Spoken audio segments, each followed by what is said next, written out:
Hello YouTubers, this is noobifier. Virpil recently let me take a look at a pre-production version of the new AH64 collective grip. It's a monster, but as I found out, if you're trying to fly an AH64, then having the correct grip is correct.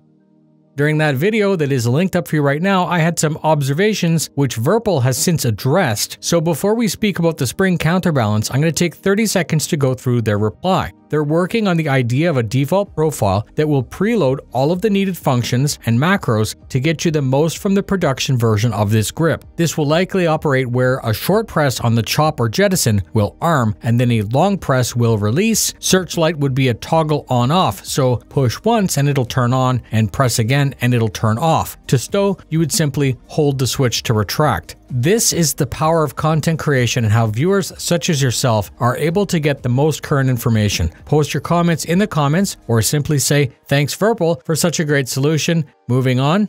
The Virpil Collective comes in two types, one with and one without the turbine throttle. They both include a pair of friction or drag clutches to tune the feeling, but many have noticed that there's still always an imbalance. The grip is front heavy, so to prevent it from falling, either you need to hold it or you need to apply a bunch of friction, which ruins the feeling, or you need to go to AliExpress and add a bunch of washers to the end of the collective thing.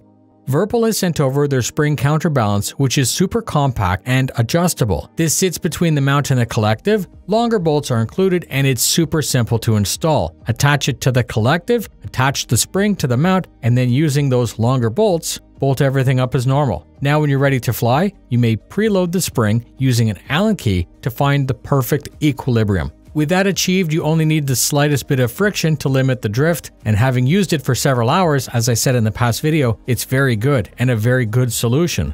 It's a very simple product that's easy to install, and if you have a Virpil Collective, you should probably get one. And on an aside, if you're one of those who are currently using a MonsterTech Virpil mount, many have noticed that we lack the bolt hole to attach that spring. MonsterTech has shared with me that they're already working on something to address this. They work quickly, and I plan to do a preview video if and when I get a chance.